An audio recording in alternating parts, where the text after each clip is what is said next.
July 18వ రోజు అంటే ఈ రోజు మధ్యాహ్నం 12:05 శ్రీహరికోటలో తెలంగాణ రాష్ట్రం హైదరాబాద్ నగరానికి చెందిన పవన్ కుమార్ చందన మరియు ఆంధ్రప్రదేశ్ రాష్ట్రం తిరుపతి విశాఖపట్నం వంటి నగరాల్లో చదువుకున్న నాగభరత్ దాకా ఈ ఇద్దరు తెలుగోళ్ళు చరిత్ర రాశారు.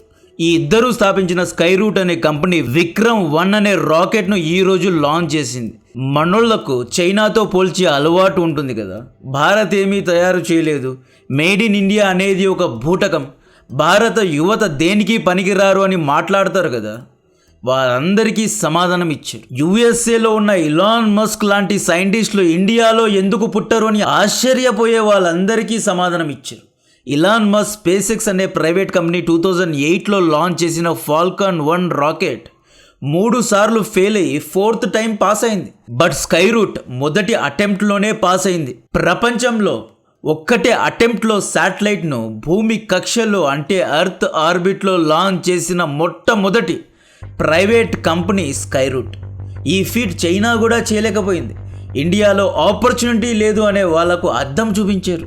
హైదరాబాద్లో స్టార్టప్ బిజినెస్ ఏమీ పెద్దగా డెవలప్ అవ్వడం లేదు, ఇండియన్ స్టార్టప్స్ అనేది ఒక బబుల్ అని మాట్లాడుకునే వాళ్ళందరికీ సమాధానం ఇచ్చారు. హైదరాబాద్లో స్కై రూట్ అనే కంపెనీ చేసిన పనికి పిఎం మోడీ గారు దిగి వచ్చి వీళ్ళ కోసం వెయిట్ చేసి మరి కంగ్రాచులేట్ చేశారు. Sir we are very very privilege to hear you. Skyroot ने 2 काम किए हैं. एक तो आसमान में नए पौधे गाड़ दिए हैं और दूसरा जमीन में भी उस रूट्स को आपने मजबूती दी है जो देश के नौजवानों को आगे आने की प्रेरणा देगी. कब से मेरा ध्यान जो गया, आपकी पूरी टीम 25-30 साल की दिखती है, ये मुझे और खुशी दे रही है. ఫోన్లో మాట్లాడారు. దేశ ప్రధానమంత్రి పిలుపు కోసం వీళ్ళు వెయిట్ చేయలేదు. వీళ్ళ అచీవ్మెంట్ చూసి పిఎం మోడీ గారే వెయిట్ చేసి కాల్ చేశారు. సక్సెస్ అంటే ఇది. స్కై రూట్ అనే ఒక ప్రైవేట్ కంపెనీ ఫండింగ్ ఎత్తి హైదరాబాద్ ఫ్యాక్టరీలో విక్రమ్-1 రాకెట్ను తయారు చేసి ఈరోజు ఎలా లాంచ్ చేశారో చూడండి. సీమ్లెస్గా, చాలా స్మూత్గా ఇస్రో రాకెట్స్ ఎలాగైతే వెళ్తాయో అలా విక్రమ్-1 వెళ్తోంది, పర్ఫెక్ట్గా వెళ్తోంది చూడండి. 2, 1, 0. And we have liftoff of Vikram-1, India's first private orbital launch vehicle. And we have great views coming from the tracking cameras. And isn't this quite something? Vikram-1 ने अपनी उड़ान भरी, प्रथम चरण का प्रज्वलन प्रारंभ हो चुका है. Vikram-1 ने प्रक्षेपण पथ को लांग कर आकाश को भेदने का निर्णय ले लिया है. ఈ రాకెట్ 16 మినిట్స్ వరకు పైకి ప్రయాణించి 450 కిలోమీటర్ల ఎత్తులో 350 కేజీల పేలోడ్ను అంటే లోయర్ ఎర్త్ ఆర్బిట్లో 2 శాటిలైట్స్ను లాంచ్ చేసింది. టోటల్గా 350 కిలోల పేలోడ్ను లాంచ్ చేశారు. ఒక శాటిలైట్ పేరు స్కోప్. ఇది స్కై రూట్ యొక్క సొంత శాటిలైట్. ఈ శాటిలైట్ బేసికలీ స్కై రూట్ కంపెనీకు కావాల్సిన డేటాను క్యాప్చర్ చేస్తుంది. సెకండ్ శాటిలైట్ పేరు గ్రహ.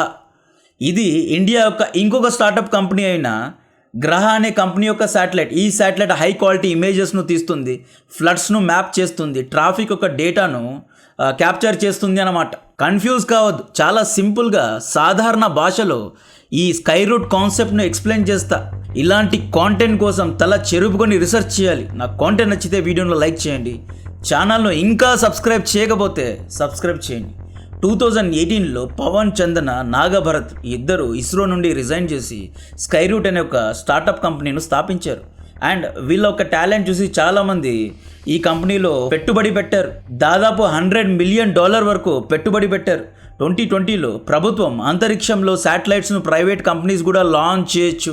ఎలాగైతే యూఎస్ఏలో నాసాతో పాటు ఇలాన్ మస్క్ యొక్క స్పేస్ ఎక్స్ అనే private company, Amazon CEO Jeff Bezos యొక్క బ్లూ హారిజన్ అనే ప్రైవేట్ కంపెనీస్ శాటిలైట్స్, రాకెట్స్ను అంటే ఈ శాటిలైట్ వ్యాపారం ఎలాగైతే చేస్తున్నారో ఇండియాలో కూడా ఎవరైనా ప్రైవేట్ కంపెనీస్ ఇంట్రెస్టెడ్గా ఉంటే శాటిలైట్స్ను లాంచ్ చేసుకోవచ్చు, వ్యాపారం చేసుకోవచ్చు అని చెప్పి ఈ శాటిలైట్ బిజినెస్ను ప్రైవేటీకరణ చేసింది ప్రభుత్వం.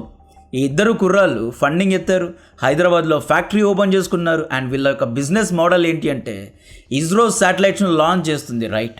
బట్ ఇస్రో ప్రియారిటీ ఏంటి? Indian government priority. Chandrayaan, Mangalyaan, PSLV, సన్లో, మార్స్లో, మూన్లో ఈ విధంగా పెద్ద పెద్ద ప్రాజెక్ట్స్ మాత్రమే ఇస్రో చేస్తూ ఉంటుంది. ఇస్రో ప్రైవేట్ కంపెనీస్ కోసం రాకెట్స్ను లాంచ్ చేస్తుంది, బట్ ప్రైవేట్ కంపెనీ ఇంట్రెస్ట్ కోసం, క్లయింట్స్ కోసం అదే ఒక మెయిన్ ఎజెండాగా రాకెట్స్ను లాంచ్ చేయదు. ఇండియన్ ఆర్మీ కోసం, ఇండియన్ సిటిజన్స్ కోసం లాంచ్ చేసే శాటిలైట్స్తో పాటు క్లయింట్ శాటిలైట్స్ను కూడా లాంచ్ చేస్తూ ఉంటుంది అన్నమాట. సో దీనివల్ల ఏమవుతుంది, ప్రైవేట్ కంపెనీస్ యొక్క శాటిలైట్ లాంచింగ్ డిలే అవుతుంది అన్నమాట. ఉదాహరణకు ఇజ్రాయెల్లో ఉన్న ఒక ప్రైవేట్ కంపెనీ, అగ్రికల్చర్ కంపెనీ అనుకుందాం, తమ పంట భూమిని మానిటర్ చేయడానికి ఏ టైంలో వర్షాలు ఎక్కువగా వస్తాయి, ఏ టైంలో అంటే ఇది అగ్రికల్చర్ చేయాలి అనే డేటా కోసం ఒక శాటిలైట్ను పంపాలి అనుకుంది. ఇస్రో దగ్గరికి వెళ్ళి మా శాటిలైట్ను లాంచ్ చేయమని అడుగుతుంది. దీనికి ఇస్రో ఏమంటుంది అంటే మా యొక్క ప్రియారిటీ ఇండియన్ గవర్నమెంట్ శాటిలైట్సే, మీరు పలానా తేదీ వరకు వెయిట్ చేయండి అని చెప్పి ఇస్రో చెప్తుంది. సో ఇజ్రాయెల్ కంపెనీకు వేరే ఆప్షన్ లేదు కాబట్టి వెయిట్ చేయాలి, లేదా యూఎస్ఏ, యూరోప్ దగ్గరికి వెళ్ళాలి. యూఎస్ఏలో ఉన్న space X company satellite launch చేయాలి అంటే 600 to 700 crores డిమాండ్ చేస్తుంది. అండ్ చైనీస్ ఏజెన్సీస్ ద్వారా వీళ్ళు శాటిలైట్స్ను లాంచ్ చేయరు, బికాజ్ చైనా అన్నిటినీ స్పై చేస్తుంది, రివర్స్ ఇంజనీరింగ్ చేస్తుంది, కాబట్టి ట్రస్ట్ ఫ్యాక్టర్ అనేది ఉంటుంది. ఇక్కడ ఇస్రో ఒక ట్రాన్స్పోర్ట్ కంపెనీ లాంటిదండి. భూమి విజయవాడ అనుకోండి, హైదరాబాద్ అంతరిక్షం అనుకోండి. ఇస్రో దగ్గర ఉన్న పిఎస్ఎల్వి లేదా LVM-3 అనే రాకెట్స్ను బస్ అనుకోండి. ఇజ్రాయెల్, యూకే దేశం తమ శాటిలైట్స్ను విజయవాడ నుండి అంటే భూమి నుండి హైదరాబాద్ వరకు అంటే అంతరిక్షం వరకు పంపాలి అంటే వీళ్ళు ఇస్రో నుండి టికెట్ తీసుకుంటారు. సో ఇస్రో యొక్క రాకెట్స్ను బస్ అంటున్నాం.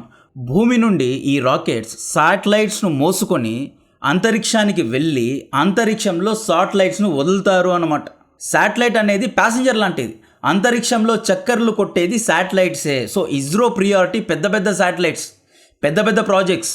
చిన్న చిన్న కంపెనీస్ యొక్క శాటిలైట్స్ను ఇస్రో లాంచ్ చేయదు, అంటే చాలా రేర్గా లాంచ్ చేస్తుంటుంది. ఈ గ్యాప్ను స్కై రూట్ గుర్తించింది. ఇస్రోకు బదులు మేము ప్రైవేట్ కంపెనీస్ యొక్క చిన్న చిన్న శాటిలైట్స్ను లాంచ్ చేస్తాము అని చెప్పి ఒక బిజినెస్ మోడల్ను తీసుకొచ్చారు. పెట్టుబడిదారులను ఇంప్రెస్ చేసి పెట్టుబడులు ఎత్తారు. తక్కువ వెయిట్ ఉన్న రాకెట్స్ను కనుక్కున్నది. ఇస్రో యొక్క PSLV, LVM-3 వంటి పెద్ద పెద్ద రాకెట్స్ గోద్రేజ్ ఏరోస్పేస్లో పెద్ద పెద్ద వెల్డింగ్ మిషన్స్, రివిటింగ్ మిషన్స్ ద్వారా తయారు చేస్తారు. అండ్ స్టీల్, ఐరన్ వాడి చాలా బరువు ఉంటాయి. అండ్ దీని యొక్క ధర కూడా 300 నుండి 500 కోట్లు ఉంటుంది. అండ్ ఒక్క రాకెట్ తయారు చేయడానికి 3 months టైం పడుతుంది. But sky route advanced 3D printing టెక్నాలజీని వాడింది. ఇస్రో కంటే ఈ పాయింట్లో వీళ్ళు డిఫరెంట్గా చేశారు. చిన్న గదిలో 3D ప్రింటింగ్ మిషన్ ద్వారా విక్రమ్-1 ఒక రాకెట్ ఇంజన్ పార్ట్స్ను తయారు చేసుకున్నారండి. హైదరాబాద్లోని తమ గోడౌన్లోని ఒక చిన్న రూమ్లో 3D ప్రింటింగ్ మిషన్స్ ద్వారా తయారు చేసుకున్నారు. ఇస్రో తమ రాకెట్స్ కోసం స్టీల్, అల్యూమినియం వాడితే స్కై రూట్ కార్బన్ ఫైబర్ను వాడింది. కార్బన్ ఫైబర్ యొక్క వెయిట్ చాలా అంటే చాలా తక్కువ, 5 times తక్కువ. ఇస్రో రాకెట్స్ చాలా హెవీగా ఉంటాయి. ఇస్రో రాకెట్స్ కదిలింది అంటే ఒక పెద్ద డబుల్ డెక్కర్ బస్ కదిలినట్టే. బట్ స్కై రూట్ కాన్సెప్ట్ చాలా డిఫరెంట్. అంటే వీళ్ళు మార్స్, మూన్కు వెళ్ళాలి అనే బిజినెస్ మోడల్లో ఈ కంపెనీ తయారు చేయలేదు. చిన్న చిన్న శాటిలైట్స్ను లాంచ్ చేస్తున్నారు. ఇస్రో కంటే 5 రెట్లు తక్కువ వెయిట్ ఉన్న రాకెట్స్ను తయారు చేస్తున్నారు.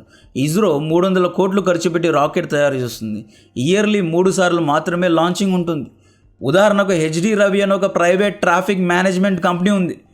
రవి కంపెనీ ఇమీడియట్గా ఒక శాటిలైట్ను లాంచ్ చేయాలి. రవి అనే కంపెనీ ఇస్రోకు 30 కోట్లు కట్టడానికి రెడీగా ఉంది. బట్ లాంచ్ డేట్ కోసం వెయిట్ చేయాల్సిందే, బికాజ్ ఇస్రో అనేది ఒక గవర్నమెంట్ కంపెనీ. స్పేస్ ఎక్స్కు 50 కోట్లు కట్టడానికి కూడా రెడీగా ఉన్నారు. But space X first USA శాటిలైట్స్కే ప్రిఫరెన్స్ ఇస్తుంది, ఇండియన్ శాటిలైట్స్కు ఇవ్వదు.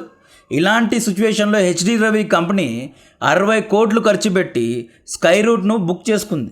HD రవి కంపెనీ చెప్పిన డేట్కు, చెప్పిన టైంకు, చెప్పిన కోఆర్డినేట్స్కు శాటిలైట్ను స్కై రూట్ లాంచ్ చేస్తుంది. స్పేస్ ఎక్స్ ఇస్రో కంటే స్కై రూట్ ఇక్కడ డిఫరెంట్గా తీసుకొచ్చింది. 50 కోట్లతో రాకెట్ తయారు చేసి 60 కోట్లు తీసుకొని ఒక శాటిలైట్ను లాంచ్ చేస్తున్నారు. 10 కోట్లు లాభం.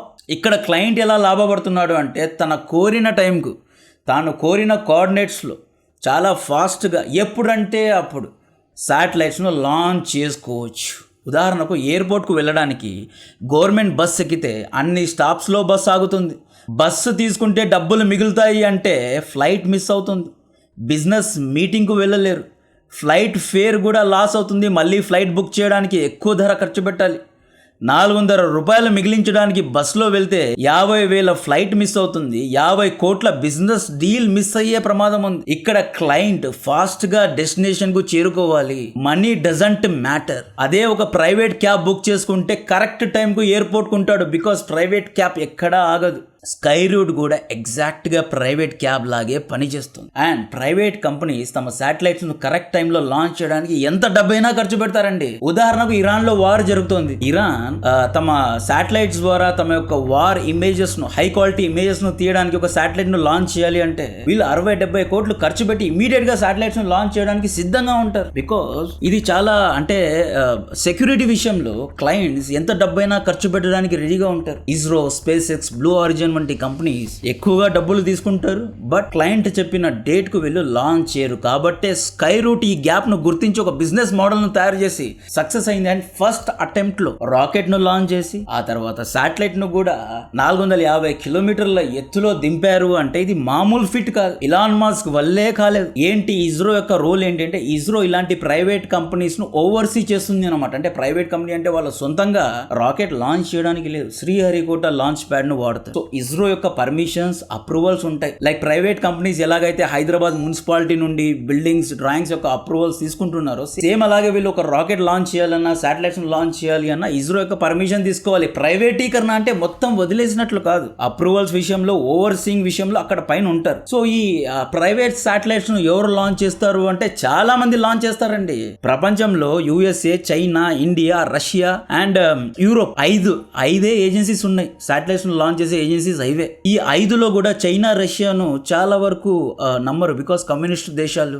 వీళ్ళు ఈ శాటిలైట్స్ ద్వారా తమ యొక్క కంపెనీ డీటెయిల్స్ ను లీక్ చేస్తారు. ట్రస్ట్ ఫ్యాక్టర్స్ అనేది ఉంటుంది. చైనాతో వ్యాపారం చేస్తే ట్రస్ట్ ఉండదు అనమాట. చైనా వీళ్ళ యొక్క డేటా మొత్తాన్ని కాజేయగలదు. సో ఎక్కువగా Spain, France, Italy, Finland, Norway, UAE ఎన్ని శాటిలైట్స్ ను వదులుతుంది అనుకున్నారు. సౌదీ అరేబియా, ఇలా ఎన్నో కంపెనీస్ తమ యొక్క ప్రైవేట్ శాటిలైట్స్ ను క్లైమేట్ మానిటరింగ్ కోసం, నావిగేషన్ కోసం, అంటే రూట్ కోసం, GPS కోసం, అగ్రికల్చర్ లో శాటిలైట్స్ ను ఎక్కువగా వాడతారు. బికాస్ ఏ టైంలో ఏ పంట వేయాలి, ఏ టైంలో వానలు పడతాయి, తమ యొక్క ఈ ఫర్టిలైజర్స్ యొక్క ఈ స్ట్రెంత్ ఎలా ఉంది, సాయిల్ స్ట్రెంత్ ఎలా ఉంది, ఇవన్నీ మానిటర్ చేయడానికి శాటిలైట్స్ ను వాడతారు. డిఫెన్స్ లో ఆబ్వియస్లీ శాటిలైట్స్ ను వాడతారు. సైంటిఫిక్ మిషన్స్ లో, లైక్ అర్త్ ఇమేజింగ్ లో, వెదర్ లో కూడా వాడతారు. ఎప్పుడు భూకంపాలు, జపాన్ అయితే ఎన్నో శాటిలైట్స్ ను వెదర్ కోసమే పంపింది. ఎప్పుడు సునామీ వస్తుంది, ఎప్పుడు భూకంపం వస్తుంది, ఇవన్నీ కనుక్కోవడానికి జపాన్ ఎన్నో శాటిలైట్స్ ను వదులుతూ ఉంటుంది. ముఖ్యంగా ఇంటర్నెట్ లో ఇప్పుడు ఇంటర్నెట్ ట్రెండ్ అవుతుంది. స్పేస్ ఎక్స్ ఇంటర్నెట్ ఉంది, శాటిలైట్స్ ద్వారా ఇంటర్నెట్ అందిస్తున్నారు. జియో కూడా శాటిలైట్స్ ను వదిలింది. నెక్స్ట్ ఎయిర్టెల్ కూడా శాటిలైట్స్ ను వదులుతోంది. సో ఇంటర్నెట్ విషయంలో కూడా శాటిలైట్స్ కీ రోల్ ను ప్లే చేస్తున్నాయి. డ్రోన్ ఫైరింగ్ అప్పుడు కూడా శాటిలైట్స్ డేటాను ఇస్తాయి. మిజైల్స్, ఫైటర్ జెట్స్ అన్నిటికీ శాటిలైట్స్ కావాలండి. సో ఈ గ్యాప్ ను గుర్తించి స్కై రూట్ అనే కంపెనీ స్థాపించారు. సో కాన్సెప్ట్ అర్థమైంది అనుకుంటున్నాను. రాకెట్ పని శాటిలైట్ ను ఎక్కించుకొని పైకి వెళ్ళి, అంటే భూమి యొక్క కక్షలో అంతరిక్షానికి వెళ్ళి ఆ శాటిలైట్ ను డ్రాప్ చేయడం. శాటిలైట్ పని ఏంటి? భూమి చుట్టూ తిరగడం, భూమి యొక్క ఇమేజెస్ తీయడం, లేదా GPS, ట్రాఫిక్ మేనేజ్మెంట్ యొక్క డేటా ఇవ్వడం, ఇలా వెదర్ మానిటర్ చేయడం, అగ్రికల్చర్ మానిటర్ చేయడం, ఇలాంటి పని శాటిలైట్ చేస్తూ ఉంటాయి. శాటిలైట్స్ 2800 కిలోమీటర్లు గంటకు ఇంత స్పీడ్ లో ఇవి భూమి చుట్టూ తిరుగుతూనే ఉంటాయి అన్నమాట. ఫుల్ సర్కిల్ వేస్తూ ఉంటాయి. డిఫెన్స్, యుద్ధ సమయంలో శాటిలైట్ అనేది కీ రోల్ ను ప్లే చేస్తాయి. సో ఈ విధంగా స్కై రూట్ ఈ గ్యాప్ ను గుర్తించి తమ కోర్ కస్టమర్ ను టార్గెట్ చేసింది. అంటే ఎమర్జెన్సీగా శాటిలైట్ లాంచ్ చేసే కస్టమర్ ను టార్గెట్ చేసి ప్రైమ్ కస్టమర్స్ అందరూ స్కై రూట్ దగ్గరికి వస్తారు. రష్యా యుద్ధంలో ఇరుక్కుంది కాబట్టి, రష్యాపై ఎన్నో శాంక్షన్స్ ఉన్నాయి కాబట్టి రష్యా దగ్గరికి వెళ్ళి ఎవరు శాటిలైట్స్ ను లాంచ్ చేయించుకోరు. కాబట్టి ఎవరికి లేని ఒక ఎడ్జ్ ఇండియాకు ఉంది. సో అందుకే ఈ made in India Skyroot అనే కంపెనీ భారతీయులు అందరూ కాలర్ ఎత్తుకొని తిరిగేలా చేసింది. నా కాంటెంట్, నా రీసెర్చ్ నచ్చితే వీడియోను లైక్ చేయండి. జై హింద్.